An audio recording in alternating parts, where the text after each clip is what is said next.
Hello and welcome to Spreading the Nerd, Unscripted and Unabashed, Episode 4. I'm your host, Clint Coombs, and keeping me in line today with my Star Wars emotions is the one and only Rick Davis.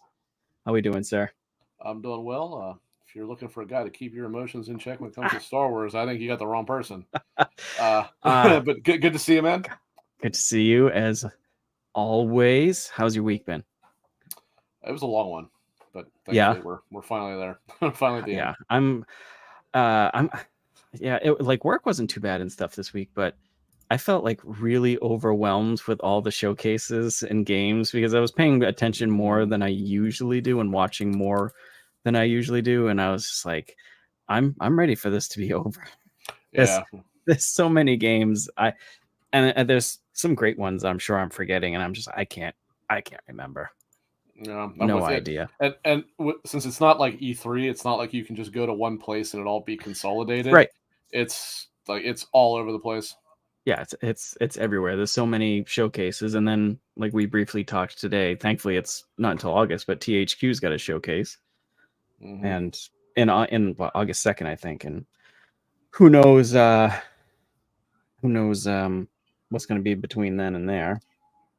So, Yeah, but especially since not I don't know what all falls under THQ, but that would be Embracer. So there's still 60,000 things under does that. is THQ under Embracer?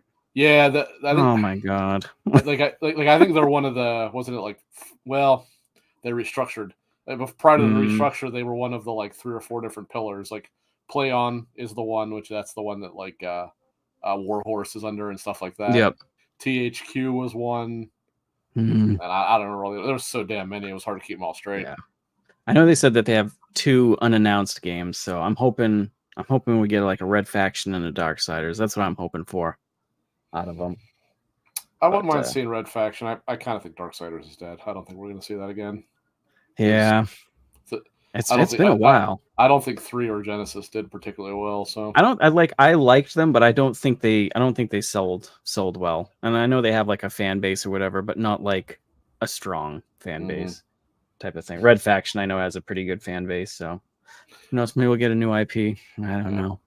yeah. What's I love Red Faction, so I'd definitely be happy to see that come back. even if I almost don't want a new entry. I almost want like a remaster of the first one or something. I don't First know. two, first two. Yep, yep. Don't limit yourself. Because Red Faction Gorilla still plays really well. Hmm. I Well, played I'm that talking. I a thought couple you meant like months the ago. PS2 ones.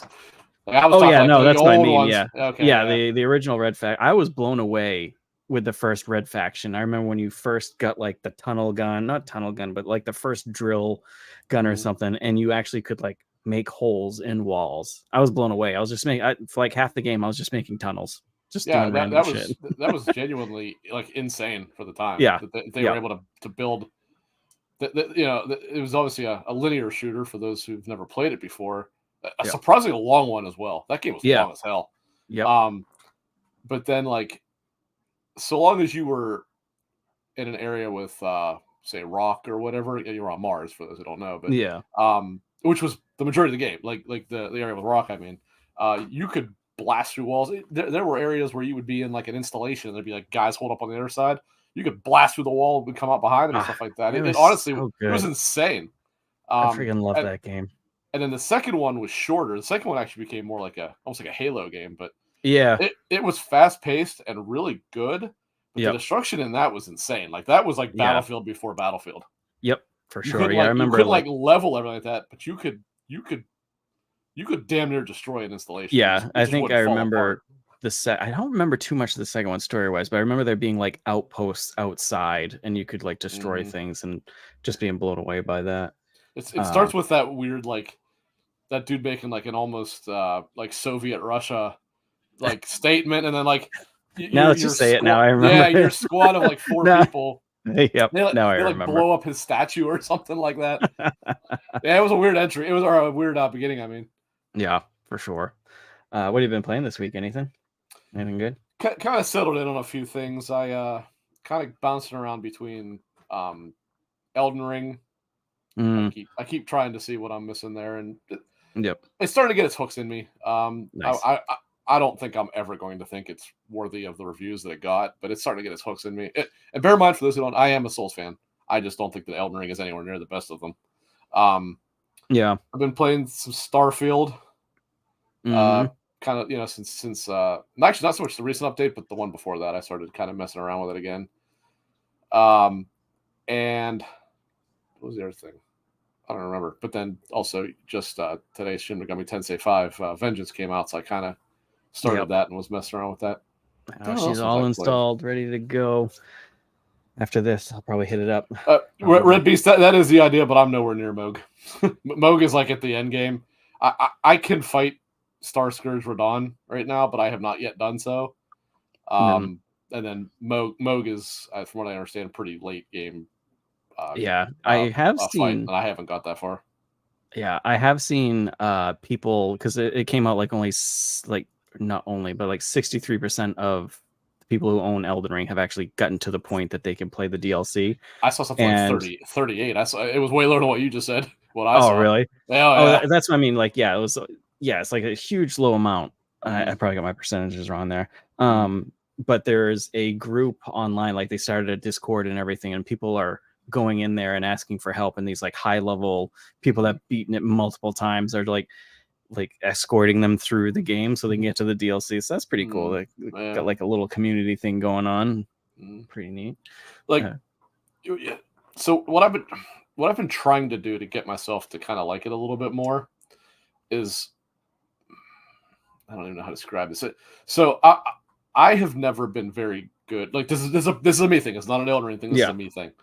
I have never been very good at like discovery. Like, usually I have to go to the check mark or the question mark or whatever it is. You know what I mean?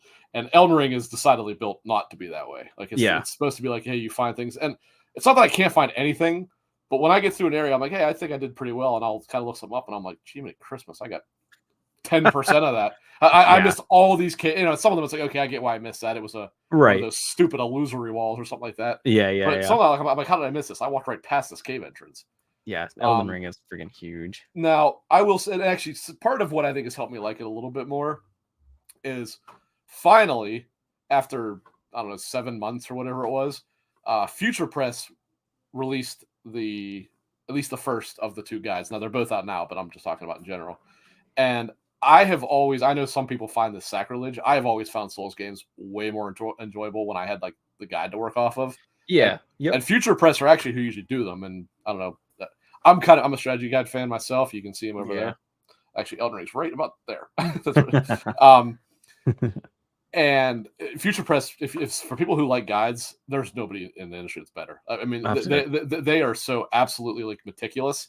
But the thing about them is they're not like Brady, where they'll just make one and it's available for like 8 more years. Right. It's just a certain amount of time. They'll make a relatively limited run of them. No, I mean, the Elden Rings are still widely available because they only came out in the last few months. Yeah. But like for example, they did the Bloodborne guide, and afterwards they made the Old Hunters, which is the expansion for that. Now this changed because they are doing a reprint of those. But prior to that, I don't remember what Bloodborne was going for, but I saw the Old Hunters guide going on eBay for like $800. And I have it, and I'm like, man, that might be worth selling. But again, they're actually I actually pre-ordered this too. They're doing like I said, they're doing a reprint, like a rerun of it. They're actually making I forget what they call it, but like a complete edition guide. They're actually putting the two together, and it's a little bit more than that because they're not just making like, okay, the Bloodborne guide ends at page 550, and then Old Hunters is the next 300 pages, whatever. They're actually going through and whatever is like repeating information between the two guys. They're actually making sure to eliminate it. They're making sure to move. Okay. So I mean, again, they are perfectionists when it comes to guides. Within reason, obviously, certain things change, especially in these types of games where they're constantly nerfing and buffing things. But I mean, as far as I know, every one that they make is a hardcover guide. I was just looking at the website. It does look like they're all hardcover. It looks pretty good. Yeah, they're a little pricey. I mean, they're not any $20 guides. Clearly, but you're getting a truly quality product. But anyway, so I always found playing the various Dark Souls and all that stuff way more enjoyable with those, because if nothing else, just using the map. Because they make a big effort to put like accurate maps as well, Oh, that's cool. And they do a really nice job. So it's not like you have to follow it word by word. They Mm, actually will break it down into step 1, 2, 3, 4, whatever. And on the map, it'll show an icon of the number where it is. So it's like, okay, I can't figure out where this item is or whatever, right? And you look at, yeah. it's like, they actually do a really nice job of making it so that you can just pick up the guide in the middle of a playthrough, look for what you need, and put it back away if you want, or you can follow it step by step if you want. And with the intentional, complete obtuseness of especially FromSoft games, not just Souls games, but FromSoft specifically, Yeah.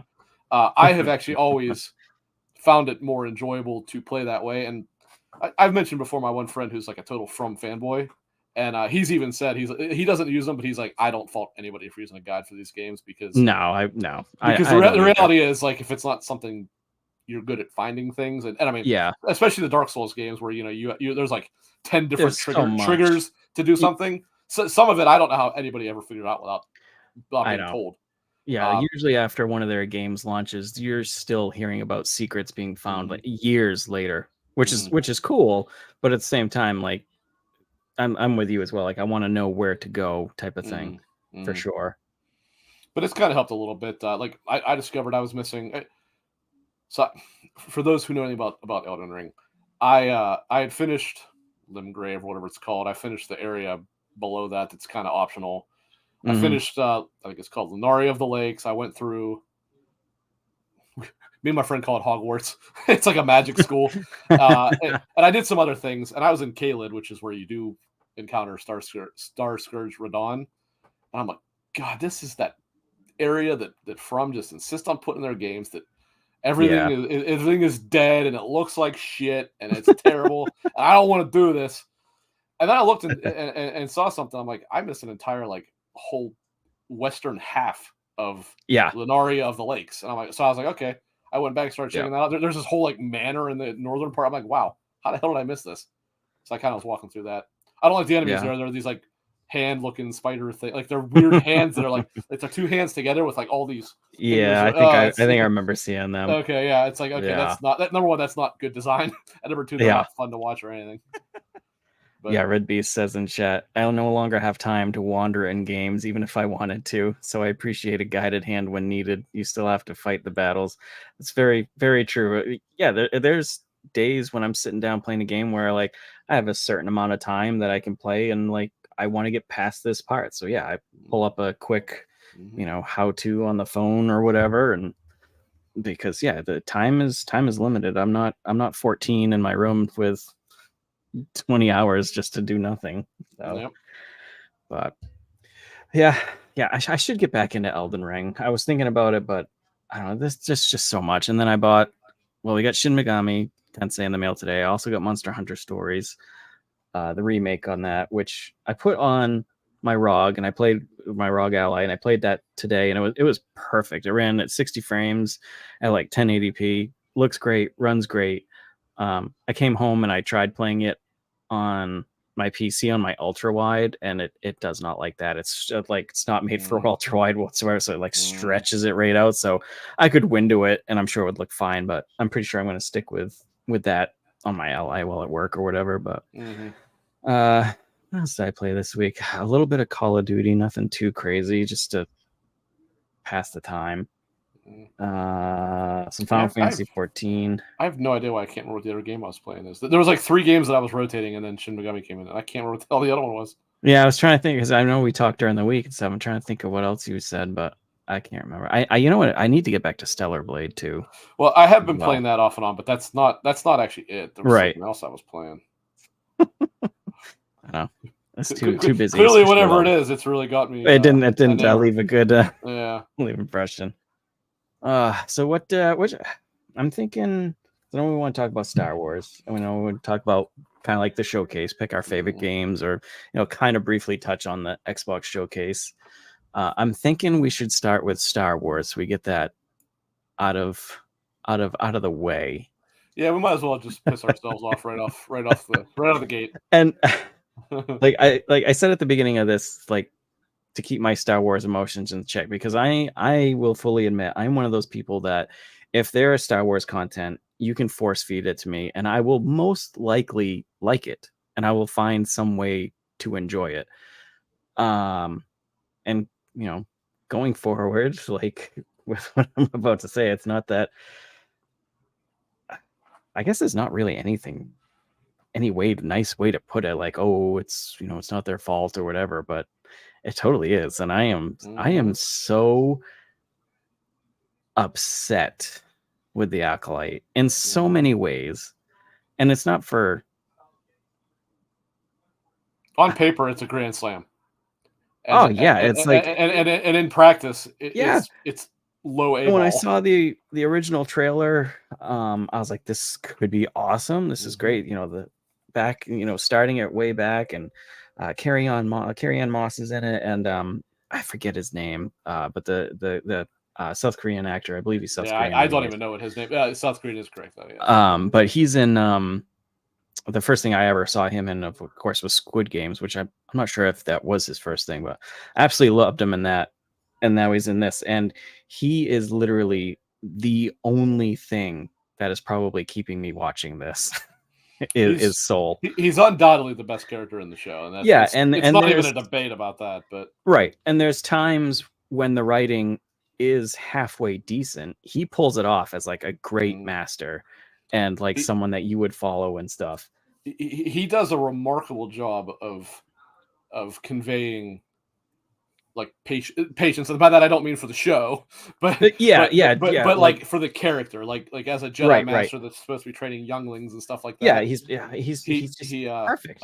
He actually has like, he realizes that people that age are making mistakes, and this is why you've got they did a better job with him than they ever did with youngling training in the prequels, and now I'm a prequel defender, so I'm not bad mouthing prequels at all here, but yeah, no, he's awesome, and like to answer your question, Red Beast, we're 3 episodes in, and I believe the show. I think there's only seasons. 3. I think there is only 3. Yeah, it's Tuesdays to come out, so it's been 3 episodes so and far. Red Beast says was getting at whether you think the season can be redeemed. We'll get there. We're not there yet. We'll get there. We will get there. So yeah, I like Soul, and I also like I guess the person's name is Daphne Keene as Jackie Lawn. Jackie, yeah. And like I said, when the writing is decent, I like the character. I like the the makeup and just her character in general. But like I said, that's when the writing is. I kind of like that. Is his name Yord or Yor or something like that? Yeah, Yord is the He's the guy. Yes, he's the other master, right? Like the dreadlock. Not master. Yeah. He's a knight. He's a Jedi Knight. Oh, thank you. Yeah. He's fine, and like I think that is it. It's like I don't mind the characters. Yeah, even what's her name isn't bad. She's just not great. Osha. Yeah, and Osha and May are basically the same character. Just one's evil and one's not, evidently. And Carrie Ann, like, I'll try to keep this as unspoiled as possible because it's only 3 episodes. But like, and Carrie Ann Moss is like a great actress. Everything else I've seen her in, she's great. But the writing in this it's so, it feels very, very CW-ish. I think is the closest thing. It feels exceptionally cheap. Yeah, and that's amazing when you consider what the budget of it is. Yeah, $180 million for this season, and there are things on FX that have looked way higher quality than this. Yeah, there's like they were talking about how it's 20 million dumped into each episode, which is a lot, especially when you look at some of these costumes and set pieces, and it's literally not very good. Some of the set pieces are nice. And there's basically no special effects, so it's not going into that. Right, yeah. Like you've had minimal lightsaber usage, and when you have, it hasn't exactly been lightsaber fights. So you're not using anything there. I didn't even think about that. Yeah. But yeah, some of the costumes and makeup for some of the characters are like, I have seen pictures of people doing their own cosplay that look 10 times better. Oh, absolutely. That I don't remember what her name is. They've said what her name is, but we've only seen her for a minute. That green Jedi Master at the time, she looked awful. That was horrendous. Oh my god! Yeah. I saw that. I'm like, Disney's actually putting this out.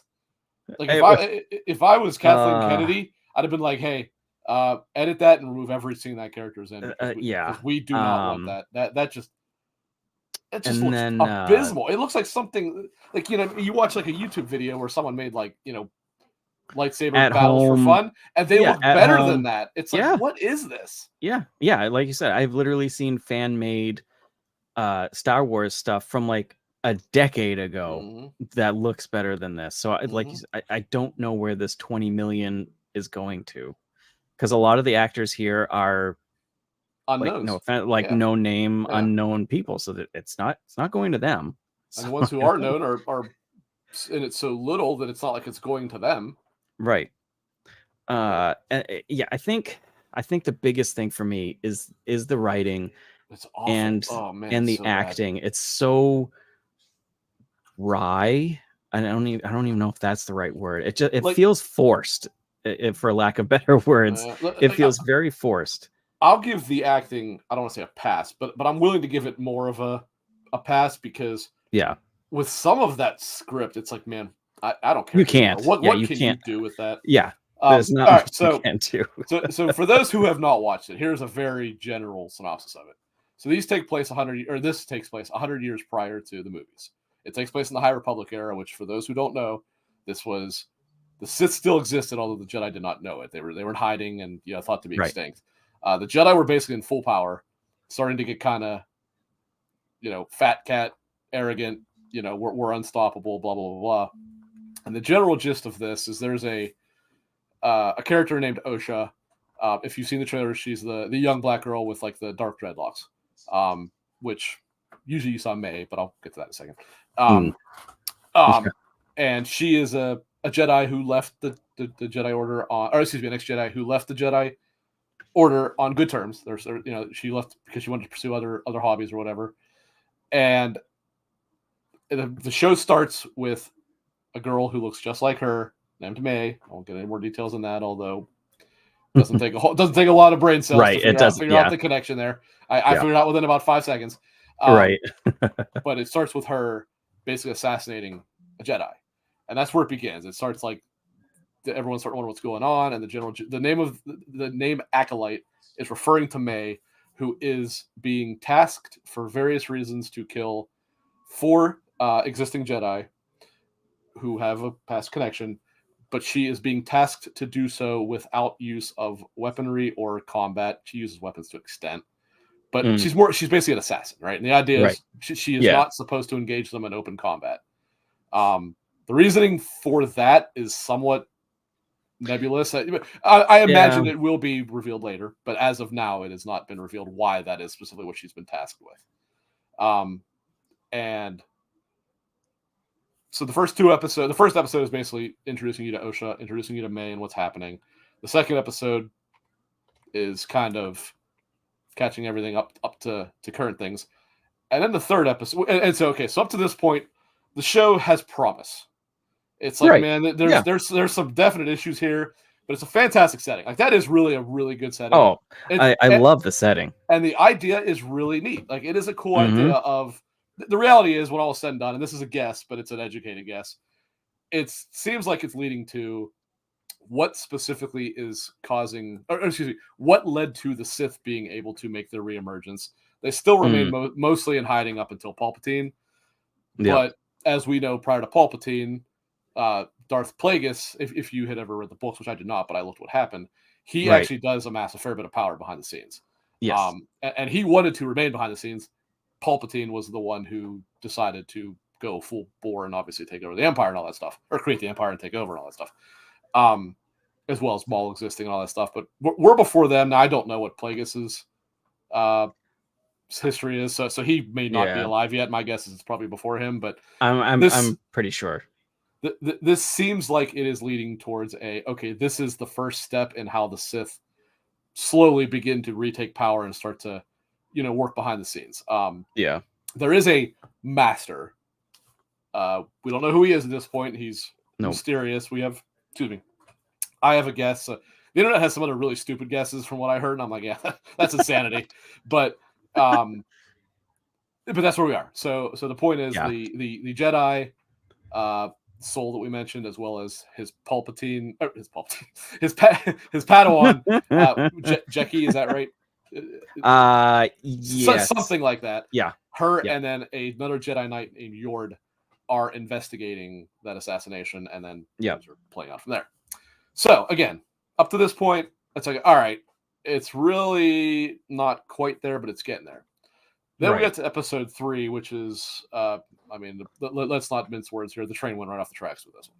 It's It's a 40-minute flashback sequence as to what it could have transpired been in the done history. in 10 10 to 15. minutes. Yeah. And the worst part is, it's not in any way, shape, or form a good or interesting flashback. It is so badly written. It clearly, this is getting to mild spoilers, but not for the general story, just more for the Star Wars lore overall. If you know the Clone Wars or whatever, it clearly takes like where Osha kind of her background is, right? It clearly takes some inspiration from the Night Sisters, which is which are female. I don't know if they're necessarily Zabraks or whatever, but they're the ones from Dathomir. I don't think they're always. They can be, but but they're on Dathomir. And like for those who don't know the Star Wars nerd stuff, Darth Maul was a Zabrak. He was from Dathomir. And it's like a what's it called? Like a female run, not government, but they're like a witches' coven. It's kind of the idea. And actually, they do refer themselves as witches at some point. As a coven and everything. Yeah. And they don't use the Force. They use a variation of what they refer to as magic, but it's all the same thing. It's just different. And they call like the Force. Was it the thread or something? No. The thread is what this coven refers to. Okay. Yes. To their thing is clearly again they are a reference. They're some kind of offshoot of the Night Sisters, but everything that's cool about the Night Sisters, this completely throws in the damn fire, because this is so stupid and like just not even remotely believable. Yeah, and it's just there's like okay, so it's fine to have. It's fine to have like that whole the thread, the witches and stuff. I'm all for it. I'm all for it, but just the way they portrayed it and how they did it so quickly and with the writing and the power of one, the power of two. This is how badly written this is. Okay, it's just so their idea, as far as I can gather, because it's so poorly explained, is as Clint said, they refer to their usage of the Force as the thread, right?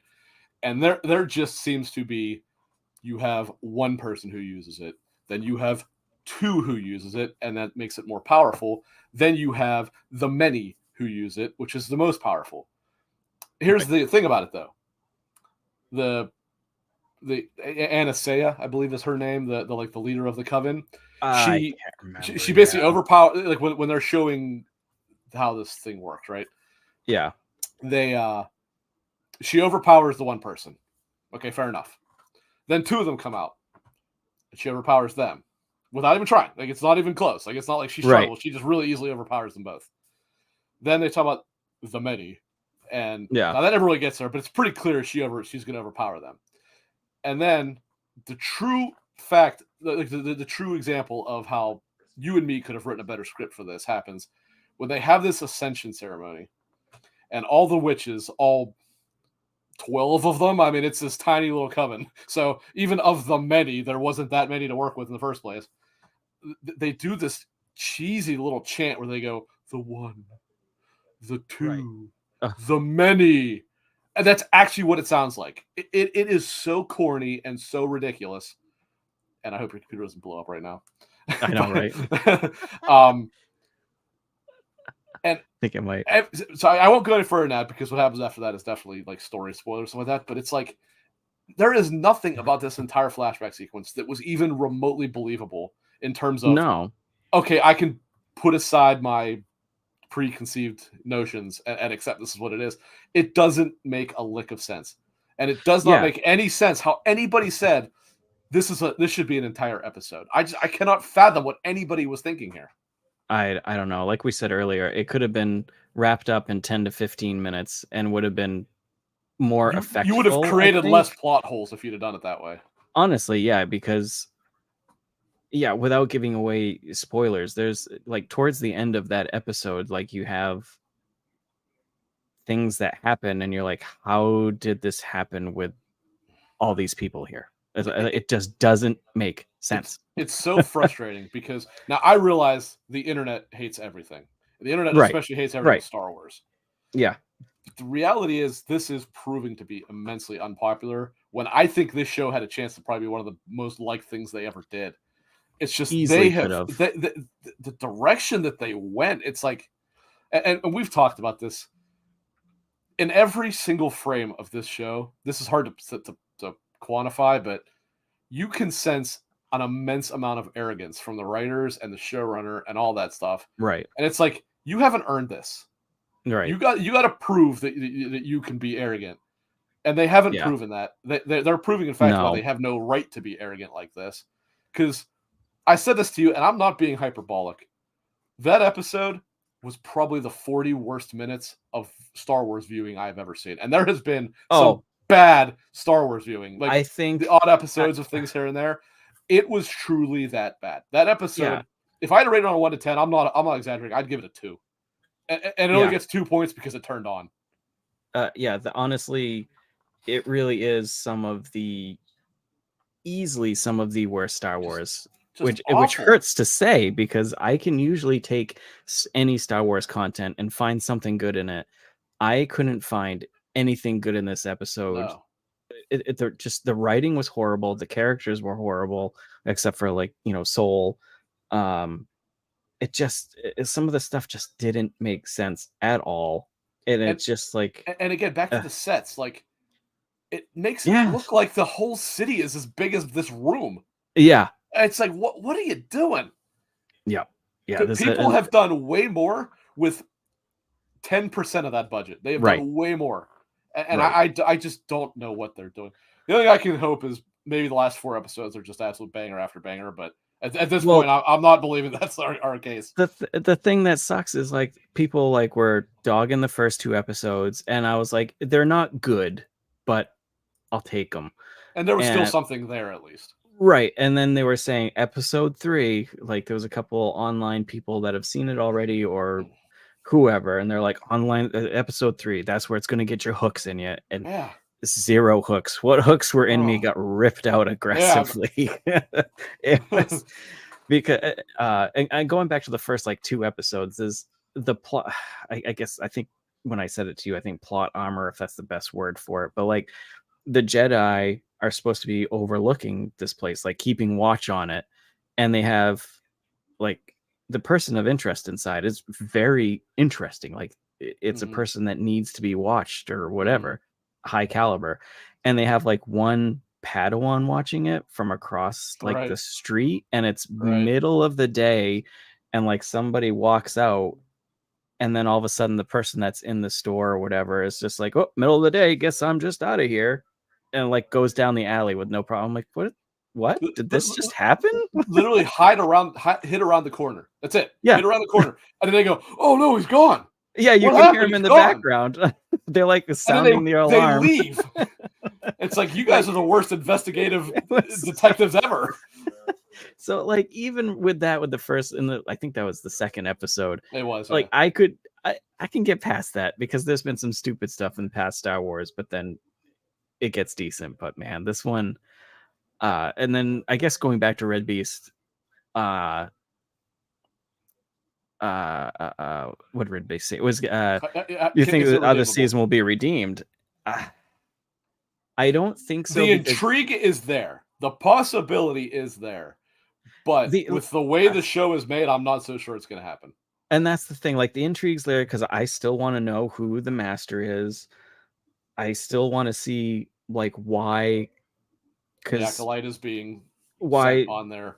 Right. And she did do her things with 2 Jedi, and I want to know why she's pissed at them for different things. So there's intrigue there, but I don't know even if it does get oh cool, it gives me answers, I don't know if it can be redeemed, because as bad as it is with the writing and stuff, I don't see it getting better. I don't see the writing getting better completely. So it's just maybe they'll serve some good points, but I don't know. The only hope, but I'm with you, because the writing was not an issue, is that's kind of how Obi-Wan was. The first couple episodes were pretty Right. boring, right? Yeah. But it all made for honestly like a genuine amazing Oh last yeah. 2 episodes. It was like, Yeah. okay, that made everything worthwhile actually. 2 or 3, I Yeah. don't remember. I think was it 6 episodes? Is that what the show I was? think that was only like 6, but Okay, yeah, yeah. The first I think. 3 were they Yeah, they weren't were just bad. They weren't very bad, but they were slow. But the last 2 episodes, it was like, okay, every minute of these was really, is really good. fantastic and worth the build up. Right. Like the first couple episodes of Obi-Wan were just boring, kind of cool because of nostalgia type of Right. thing. And there was terrible scenes in that too, with like Leia running away in the woods, and then Right. like the tree small limb smacks into this adult man chasing her, and he's like, "Oh no, I don't know what to do." Right. uh, but But then it ends with what everybody wanted it to end with, and actually, I I'm thought gonna be that was some honest, of the the best the Star Wars going. Uh, the lightsaber battle was way better than I even thought it was going to be, and I was like, man, I actually had pretty high uh, hopes for it. And it was even better than that. it was just. I'm pretty sure my jaw was just like down the entire time. Yeah, I was just like, man, if they'd have just made this show just these last 2 episodes, this would be the best Star Wars content of all time. Yeah. But Red Beast, I hope so, man. I want to like this, but I want to. My God, are they going out of their way to make it hard to do? And the thing that sucks is I know they're making Andor season 2, which I'm super excited for, but like the Acolyte has left such a sour taste in my mouth. Like if they do not come out swinging, absolutely swinging with whatever they release next, it's going to be hard. It's going to be rough. Well, another thing, and this is for me personally too. This is like you're. I don't know what you're just saying right there. This is making it tough for me to be interested in other things too, because I love. Now, I never watched all of Clone Wars. I decided I'm going to start doing that actually, because Clone Wars is just a masterful show. That's just it's a little rough at first, but when it gets going, it starts to get a little bit more mature, and start to have some darker themes. It becomes some of the best content Star Wars. Yeah, and towards the end, it's just. Oof. But I did watch all of Rebels, and I loved Rebels.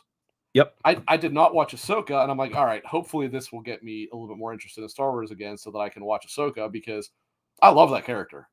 But I'm like, man, this has convinced me that maybe I shouldn't watch Ahsoka, because I don't want it to ruin what I like about her. Ahsoka is good. I do like it. She should not have been a live action character. We mentioned that before. She should have stayed in CG. Yeah, like it's not Rosario Dawson's fault, but she just does not. No. It's just that character. You're so connected to the past. It's like, this is cool and all, but it just doesn't feel exactly right, I guess is the word. Even her. I mean, they obviously introduced her live action character in Mandalorian, and even that, I'm like, this isn't Ahsoka, and I don't just mean visually. I was like, the way she's written, this is not that character. She refers her to herself as a Jedi. Yeah. The whole point of Ahsoka is she is not a Jedi. Like, that is the entire point of her, and that's not a small point, or a small, like, the ship was the wrong color. It's nothing like that. Like, you literally lost the point of Ahsoka's character and everything she went through at the end of Clone Wars by calling her a Jedi. I'm sorry, not by her calling herself a Jedi. Right. She intentionally left the Jedi because of how screwed up they were. And it's like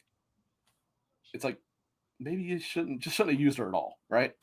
But I would definitely give it a watch. It's worth it. Like you said, you have to like try to look past it. But I saw what the dude, I don't know how it is, but that plays Ezra looks like, and I was like, all right, you did pretty much nail that cast. Right. There's no doubt about it. He looks exactly like him.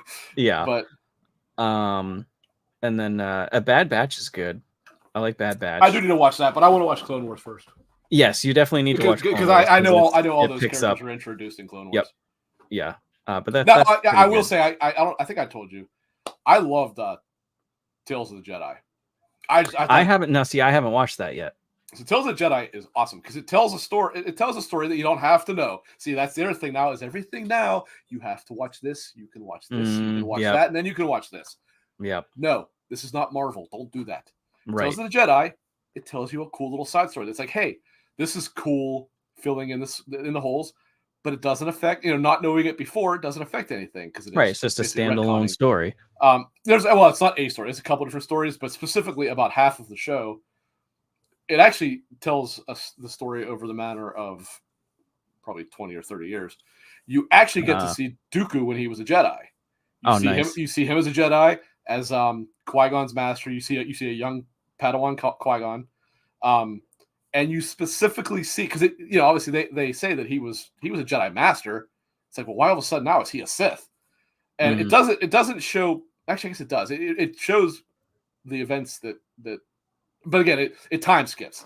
Like you got one episode that's, again, Qui-Gon's like maybe 20, right, as a Padawan. Then Right. you got an episode that's like 10 years later, and you got another one that's like 20 years later. And in fact, one of them actually is after. It actually takes place when Dooku finds out about Qui-Gon being killed, and it actually does. It gives you context as to why he fell. It gives you context as to a Jedi Master who appears in one, maybe two movies, I forget, and is just miraculously never heard from again. So it gives this character actual finality, which is neat, and it shows how he ended up becoming a Sith Lord. Again, it doesn't go into like extreme detail, but it shows it. And it's like, okay, that was cool.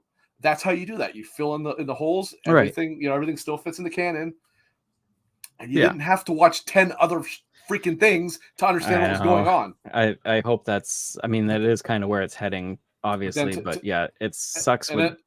And then the follow up that I watched then was Tales of the Empire, which was a significant step down from that. It was 6 episodes. The first 3 are about one character who really who thought that it's she's in Ahsoka and she was in the end of Mandalorian. She was the governor of whatever that city was. Yeah. Her name's like something Elizabeth or something. I know like what that. you're talking about, but yeah, it's like, okay, first of all, that's one of the most uninteresting characters that has ever existed. Right. So why you thought we needed to hear her story as to how she took this power, I have no idea. The other 3 were a little more interesting because they actually tell a bit of a story, actually, of a major Clone Wars character. It tells about Barriss Offee and kind of what happens after she's, what happens after the events of Clone Wars, because you know if you watch Clone Wars, you know where she ends when the Empire takes over, and it tells it over a bit of a time skip. But hers was much more interesting, although it's very much also left very open for interpretation when all is said and done. But those were better. Like that's the kind of things we should be having. Even if you want to do multiple seasons of it, which effectively you got season 1 and season 2 there, it doesn't have to be 6 seasons of The Mandalorian. Right. You know, it's like, do this. Right. This is way more interesting anyway than. Yeah. I cannot stand what Disney has done with Star Wars. I know. I hope it gets better. I don't think it will. I'm invested now, so I'm gonna watch it. The worst thing that happened was that Marvel was so wildly successful for them. Even though it's really not much anymore, you would think they'd learned their lesson, but they haven't. They just keep doubling down on that kind of methodology. Yep.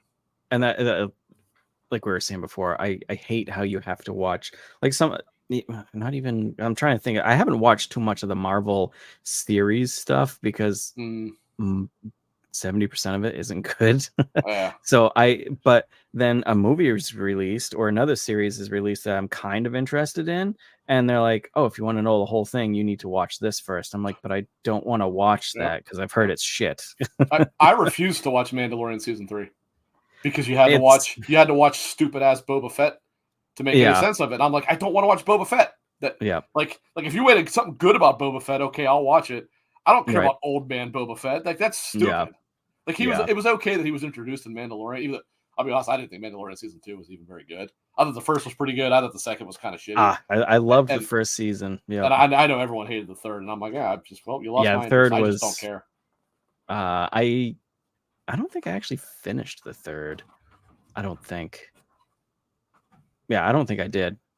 I probably should go back to it, I guess, but I don't know. Clone Wars is more interesting. Everyone watch Clone Wars if you haven't watched that. Yeah, go watch Clone Wars. Watch some old. It generally gets pretty dark at times, which is cool. Yeah, Bad Batch does too. So.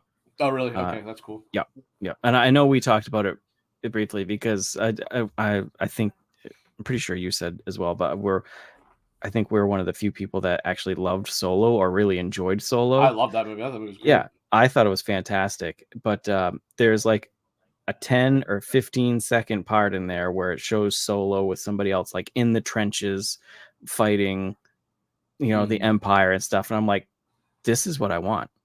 I want this. Like, I want a in the ground, boots on the ground type of a show. I think that'd be awesome.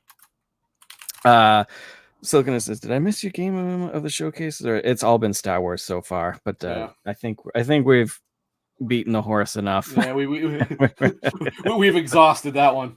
I hate talking badly about it because I do love Star Wars, and I don't want people that are involved in that show to get dogged or whatever. The writer should be definitely. But yeah, Soul's great. Love Soul. I hope he doesn't die.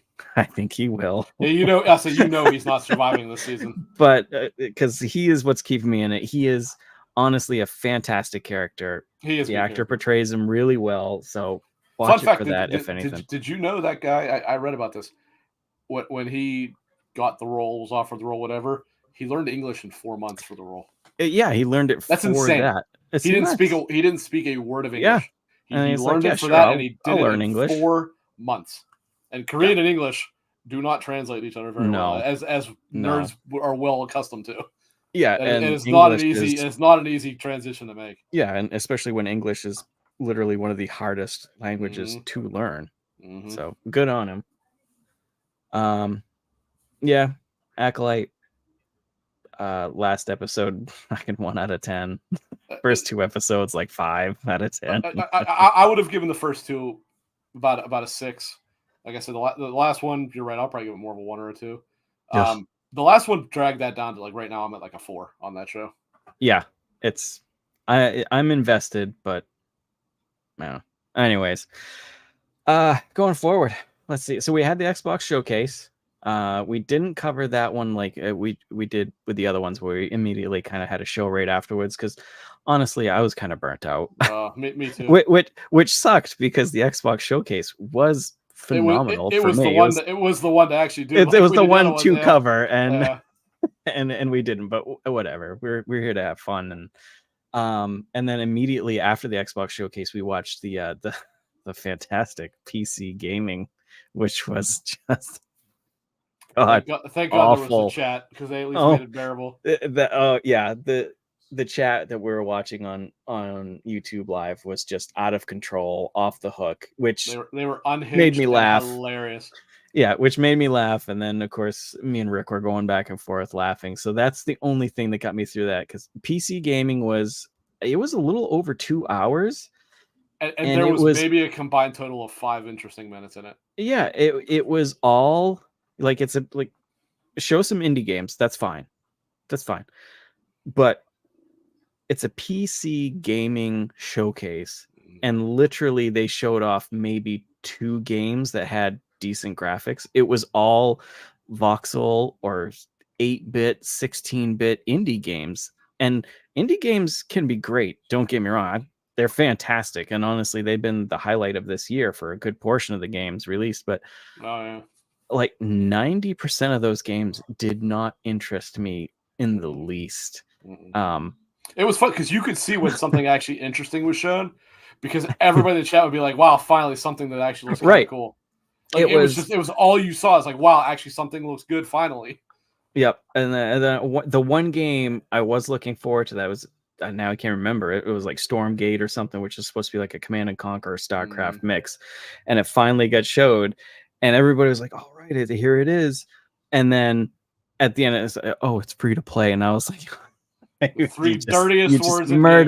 you murdered it for me.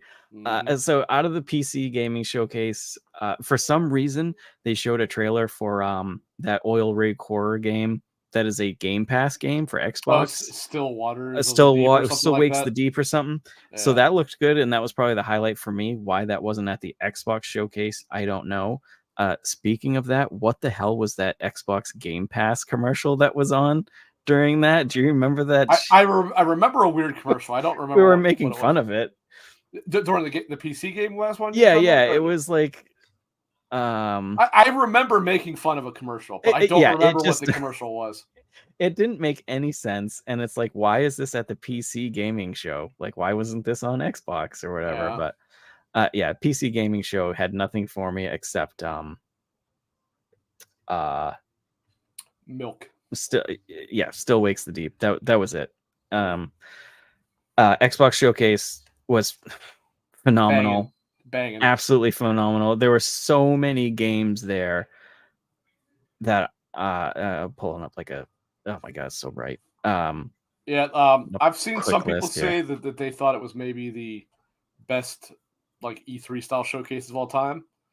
I'm not sure I fully agree with that, but I'm not going to push back on it because I'm not saying I disagree either. Yeah, I don't think it's in the top 2 or 3 for sure though. Yeah, I don't think for like E3 blow your mind like Final Fantasy VII drop at the end of E3 or something, but as a single like Ubisoft, Sony summer showcase or whatever, this one just absolutely blasted. Oh, it was a killer. It was a killer, no doubt about it. Yeah, I'm just saying, like, that's some pretty elite company because there have been some absolutely jaw-dropping shows in the past, and I put it in that company.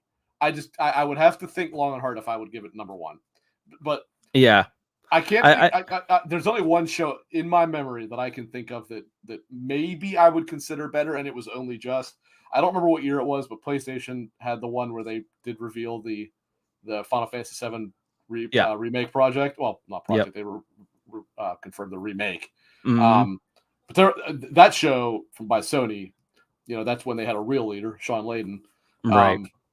It was just that's when Sony usually put on almost a 2-hour show, usually about an hour and a half, an hour and 45 minutes. And I mean, it was just. There was like maybe 10 minutes of breaks there because it was just so. Make no mistake, I am giving Microsoft very, very, very high props here because to even be considered in that category, I didn't think anything would even come close to that again because that was just that was the, as they refer to it, like the showcase of dreams, and this came, if not matched it or succeeded it came really close to it. So even being in that discussion, there was definitely how good the showcase was. There was a couple in there that I know I'll get flack for from a lot of the fanboys and stuff. They showed off Fable, which didn't not impressed. Honestly, it didn't do anything for me. Like everything was game. Okay. But before I get hate in the chat, I understand that is graphics on PC, not on there's Xbox. No way. But they did not show how the game plays. Console. And that game was announced like 5 years ago. Yeah. Maybe 4. I don't remember. But it was time to show the minute-to-minute gameplay, at least of how combat plays. Right, especially Instead, we saw a quick snippet of her swinging a sword and her shooting a bow, like an enemy that was in the air. So that could play 100 different ways. Yeah, especially if a game is showing gameplay, but they don't show like the UI and stuff. I honestly don't consider it gameplay because I feel that's extremely scripted. So Fable, I hope it's good. Fans, I'm sure, are happy. Whatever. But one other thing I do want to say is I said about it. It won't look like that on Xbox. I'm saying take that to the bank because now Playground is a talented team. I'm not saying they're not. But take a look at their showing of Forza Horizon 5 when they showed it at the E3 or whatever it was, 2013. No, not 13. I'm sorry, 2022, 2023, whatever year it was. Now compare that to what it looks like on Xbox. It looks like that on PC. It does not look like that on Xbox at all. No. It looks markedly worse. Yeah. It still looks okay. Like I'm not saying it looks bad, but it still looks markedly worse. So this is not what that game is going to look like on Xbox. No. Just prepare yourselves. And then just to get some other ones out of the way, Perfect Dark, Silkiness says, we had more meat on Perfect Dark than Fable, which we did, as we should have. That game's been in development for ever. I believe that was the second ever announced Series X game. I think Hellblade 2 was the first announced, and I think Perfect Dark was... No, that's not correct, because they announced it at the show. But it was announced forever ago. Yeah. And once again, they showed gameplay, but it felt very scripted, no UI. There was some stuttering going on. And the thing that caught my eye. It looks cool. Like, I want it to be good. I loved the Nintendo 64 Perfect Dark, so I would love for it to come back and be awesome. And what they showed is promising, but to put this out there and then at the end not even have a year for when it's going to be Even if it released. said 2026, it's like, all right, we know Yeah, we I'd be know like, roughly when to okay. expect it. Yeah, like even Ubisoft when they announced when they said, "Oh, Prince of Persia: Sands of Time remake, fucking finally happening, 2026." Like, come on, 2026. Don't even talk about it. Right. But at least perfect. Not even a year. So I don't know when that's happening. And okay, so that's another one. Do not expect the Xbox version to look like that. Yeah, Unless it's especially maybe coming out that. unless it's a next gen Xbox, then maybe. Yeah. That is clearly running on an extremely high end PC, and even it was having a hard time. But Yep. it's very early and unoptimized. Right. It's alpha gameplay, whatever. But by the same token, the game is not, and I don't mean graphically. I mean how it plays. It is not going to look like that when you play it because no, it didn't even look playable that way. Yeah. Like, now, I mean, you're still going to be able to do all the stuff she does. I'm not saying that. I'm just saying, like, right, the way it was holding the gun and stuff like that, that doesn't even make sense to have a first person shooter play that way. Yeah, but I hope it's good. I have confidence. Very skeptical. Same with Fable. Yeah, Fable I have a little more confidence in because I do have confidence in Playground at least. Although that would be for racing games, not for this. But I have confidence in Crystal Dynamics. I do not have confidence in the initiative whatsoever because they've proven no reason to trust them. But Crystal Dynamics are an excellent developer who truly don't really get the credit they deserve, I don't think. No, so, I love Crystal Dynamics. Depending what the percentage is here of their development versus the initiatives really affects my confidence in this game. If it's at least 50% Crystal Dynamics, I'll be like, all right, I'm confident we're good. But much less than that, I'm going to start to really be like, all right, you better show me why I better be impressed because so far you haven't. Yeah. And then, of course, they came out hitting pretty quickly with the new Doom game, which I can give it to me now. Banging. Oh, my God. As soon as he picked up the shotgun and the shield, just all in. It also alleviated some minor work because obviously this game well and truly leaked before the show. Yeah. But I was like, man, Dark Ages, I don't want a Doom that's just melee weapons, but it's not. So it's like, okay, good. Right. Good. Right. That's all I was really worried about. Other than that, I trust it. Yeah. I trust it just melee either. Completely when it comes to shooters. Because while there's obviously id and Valve are the undisputed masters of the first person shooter. I don't care what anybody else says. Bungie's close, but they're not there.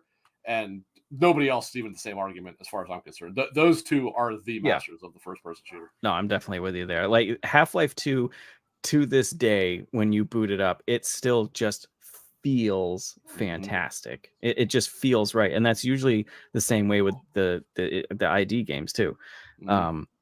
So yeah, Doom looks fantastic. The shield looks phenomenal. We got a new look at Avowed. Whoop, go ahead. I was just gonna say some of the weapons in the new Doom look kind of cool too. Like I like how they're more like primitive.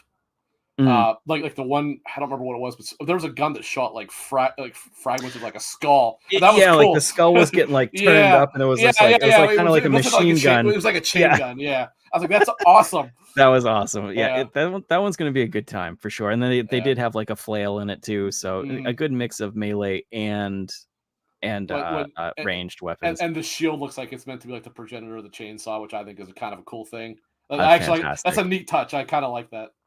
Yeah, the flail. Silken says the flail. Yeah, I'm definitely getting excited for that one. I can already see some good finishing moves on that one. So Doom they showed off pretty quickly. Oh yeah, there was flying in there with the dragon too. Yep. A game. Awesome.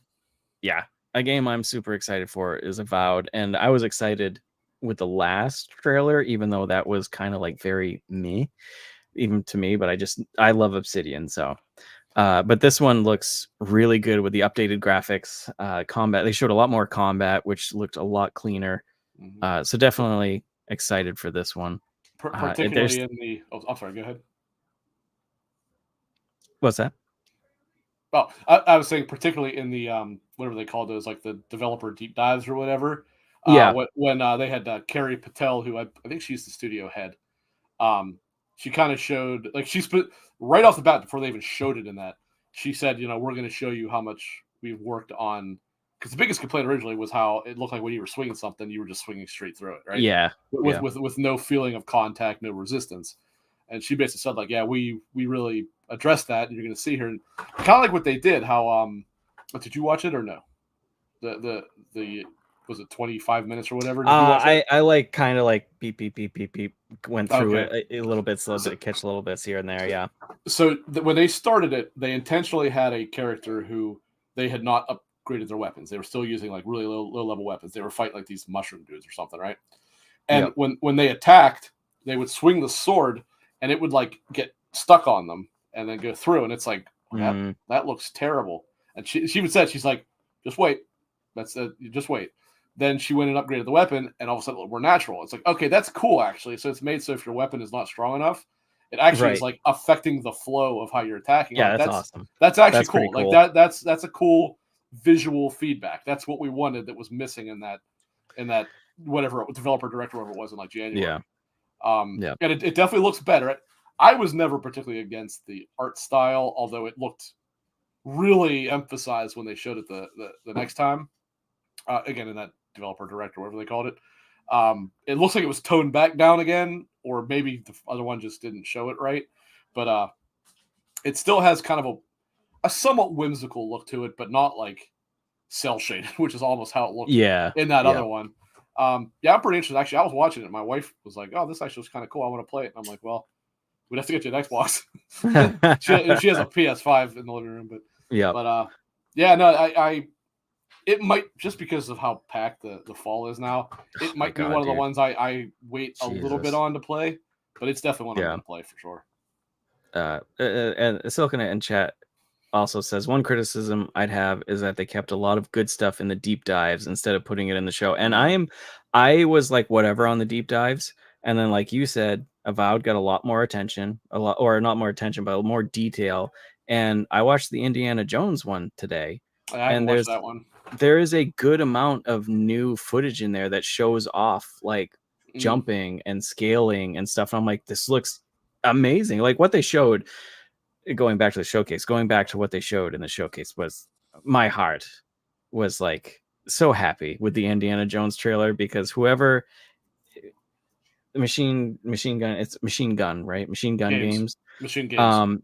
You can tell the developers that are on that team for that game love that IP with just the certain things that were done. It felt so Indiana Jones, and I was so happy.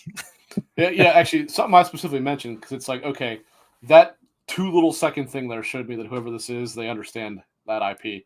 It was this was from the actual Xbox show, when they were in the ship and the Nazi guys, I assume they're Nazis. It doesn't say for sure, but I assume they are. First come in. I think it's the girl that's with them. She uses the periscope to spin it around and hit the guy in the head. I'm like the periscope handles. I'm like, I was like, that's exactly the kind of thing you would see in Indiana Jones. Yeah, like, and just the writing was phenomenal in it. And there was another part of like the Nazi guy like doing a little dance. Yeah, I was like, this is so indie. And then it really was. When she goes to like give him the stone or whatever, and it's actually like, oh no, surprise, it's a grenade in your hand. I was like, this is fantastic. Definitely looking forward to that. But that's also supposedly a fall winter game, and there's been so many announcements already of we saw Assassin's Creed Shadows. That looks phenomenal. That comes out November 15th. So that might be my most anticipated game the rest of this year.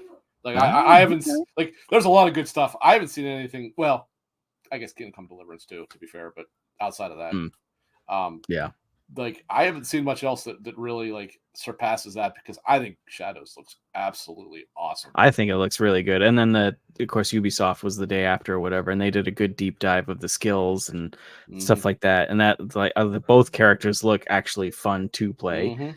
So I'm definitely Yasuke looks almost like, honestly, it looks like the 2 versions of Ghost of Tsushima, except I'm going to say Ghost of Tsushima will probably have better combat.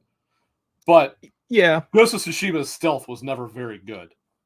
So I'm going to guess that Shadows will be better on that front, because what they showed, it was like, man, this actually looks like the old Thief games almost, right? Oh, just third person, obviously. But I was when they showed like the sequence where she was sneaking through that Yeah, it looked Tommy very. O's thing. It's like this Yep. is awesome. Like this is Mhm. exactly.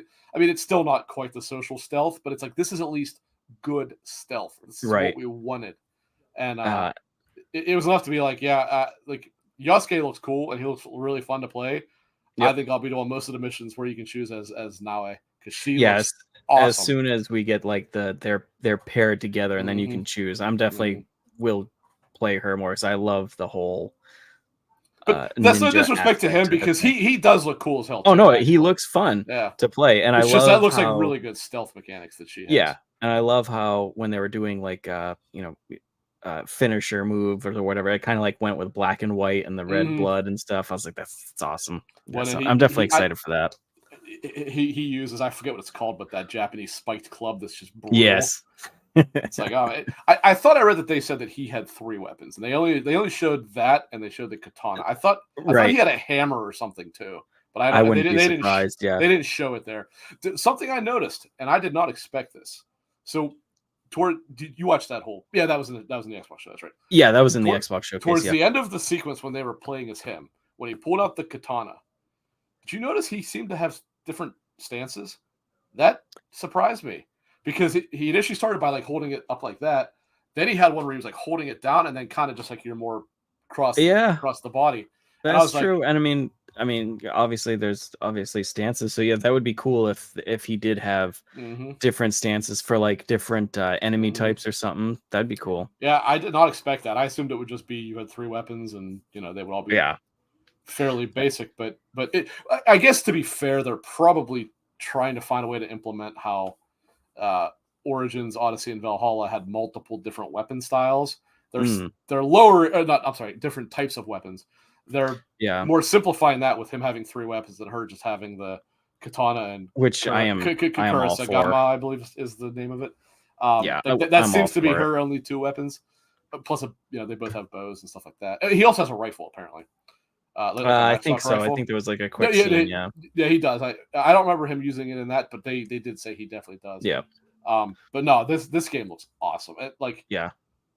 Looking at it's like, man, that looks so cool, and just the way that they're doing the seasons thing where it changes. That was cool. I did like and that stuff. Yeah, like sometimes you can go underneath the water to get to this base or whatever, but if it's winter, you can't. It's going to be frozen. Because it's frozen. But then also in spring, you'll have fall rather. In fall, it'll be more wet, so like you might have footsteps show up that they can like. They really put like attention into the seasons thing and how it actually really affects how you have to play, and that's cool. And I'm excited. They did do a. I don't know. I don't remember where I saw this. It might have been Wario 64. I can't remember. They revealed a couple little things, and they did say like everyone's like, oh yeah, I'm sure Yasuke would be really stealthy. And it's like, well, if you have a brain, you understand that he's not the stealth character. But they did say he does not even have any methodology of stealth. Which is great because sometimes he's not supposed to. He's a samurai. Right. He would not do stealth. Right. Like a samurai did not do things that were dishonorable, so he would be fighting you face to face. Right. It's like if you had a brain and we're intentionally not trying to hate on this game for reasons that we know what they are. Yeah. Exactly. Even if you don't like it, you could go, okay, well, clearly he's not the stealth guy. She is. Yeah. Stealth girl. But definitely excited for it. I don't care what anybody says. I think that game looks amazing. Oh yeah, I'm all in. I'm all in for it. And I'm gonna have to find a place to put that statue because that thing is huge. I know, me too. That thing is huge. But man, is that a good statue though? Jeez, it is really nice. Red Beast in chat says Assassin's Creed game length is too intimidating, even though it looks great. It'll be interesting to see what the game length of this one is. I will say Valhalla compared it more to Origins length, I believe, which is better. Origins was okay. Valhalla it was Odyssey and Valhalla that were insane. Oh my especially god, Valhalla was like, I think for a completionist it was like 160 hours, and I'm like, it's for an Assassin's Creed game, like no. And that's honestly why I stopped playing Valhalla. I liked that game, but then it was just like too much Ubisoft, if that makes sense, with the collecting and map stuff. Like I like Ubisoft and what they do. Whatever. I know a lot of people don't. I do. I like their Yeah, map. so Go over do here, I. collect everything, and da da da da da. Valhalla had way, way, way too much. So honestly, I hope this isn't as long as that. And sticking with Ubisoft, Red Beast also says, I was actually more excited when I heard Star Wars Outlaws could be completed in 30 hours. Yeah, I'm all for it. And I think there was like completionist was like 50 to 60 hours for that. I'm all for it.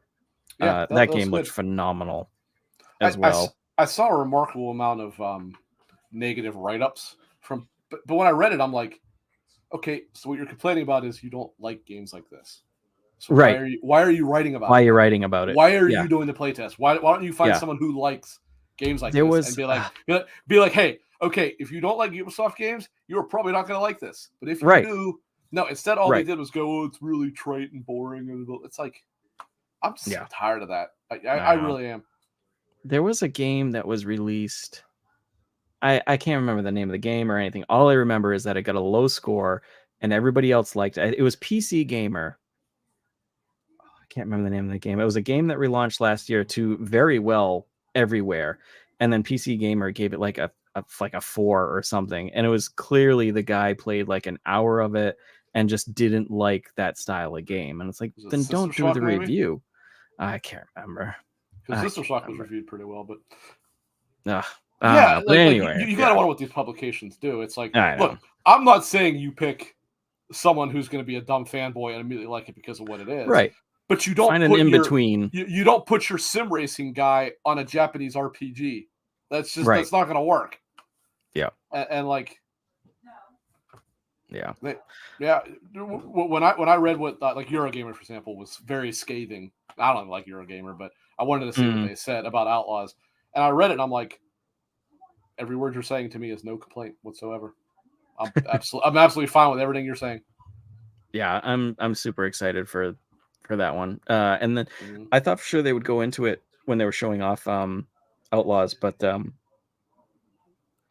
can't remember who posted it online. It was over on Threads or whatever, a news outlet, and they are going to have a GTA style system of the Empire, wanting you like 6-star level. I am so for that. If I get to just run around away from the Empire, I will dump hours into that game just running around doing stupid stuff. And most importantly, I don't know if it's the highest level or just a high level, they send Death Troopers after you. Yeah, that's fantastic. Let's go. Fantastic. Death Troopers are awesome.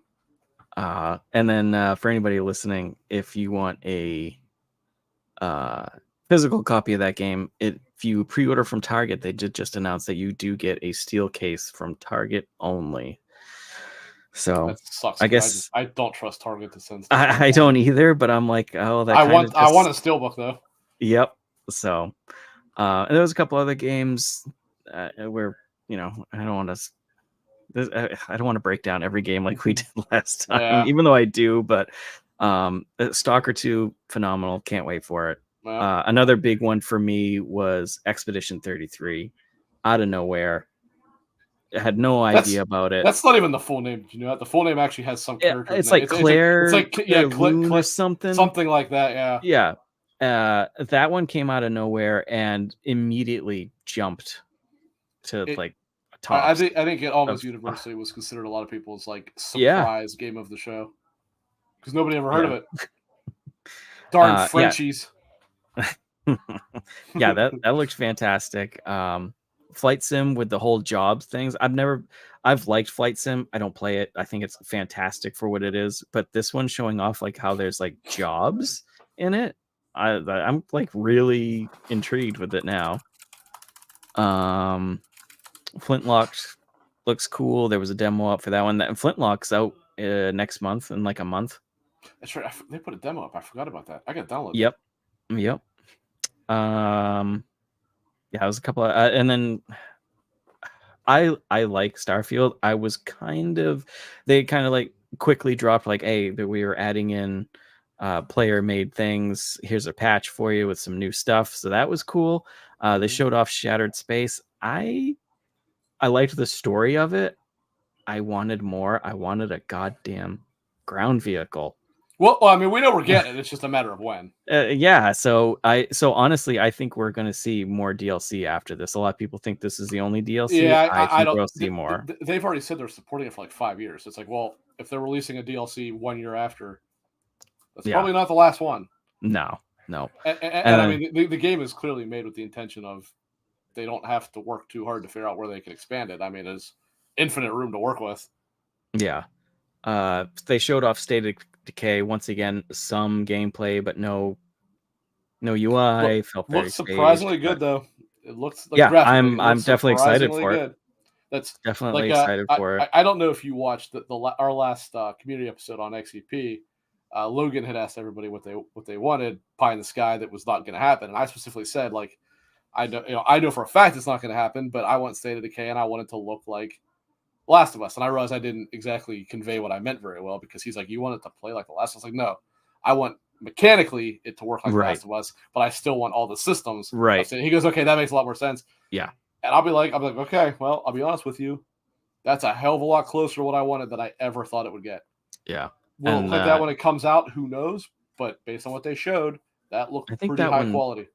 That one said 2025 too, I think, wasn't it? Did not have a year. Oh, I was like, oh god! So that one's obviously 26 or 27. It's obviously a ways out. Yeah, and then of course at the end they hit us with Gears of War E-Day, which no gameplay, just a CGI, but that actually was gameplay. Not gameplay. I'm sorry.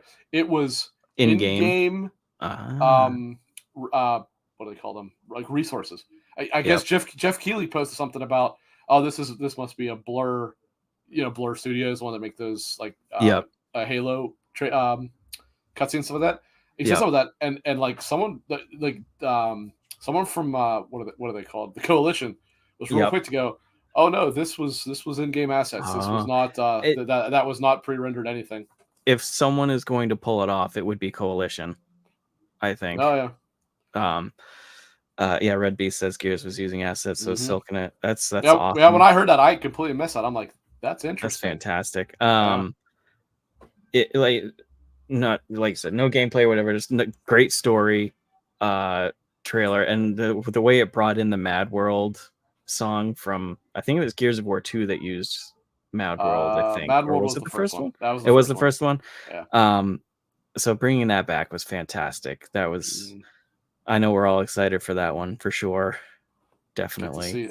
And actually, I was listening to Defining Duke, and Lord Cog said something that I'm like, oh, that's actually a good point. So based on the setting that it is, I bet you anything that Dom and Marcus are going to meet. I forget his first name, but it's Kate Diaz's dad. He actually is the playable. He's the main character of Gears Tactics, and he said that. I'm like, that's a good point because they're obviously that would be cool. They're not going to meet Baird or Cole because they meet them in Gears 1. Right. And I doubt it's just going to be the two of them. So when he said that, I'm like, that's a good pull. I'll bet you they do meet them. I'll bet you because he was specifically active during very, very early. I think Gears Tactics is 14 years before before Gears 1. This is 16 because Gears 1 was 16 years after E-Day. So it's like that's good. That was a good call by Cog. He said that. I was like, I'll bet you. That is, right. That's a good pull right there. Right. Yeah. So Xbox, there was a few others, mixtape. South of Midnight. That game looks great.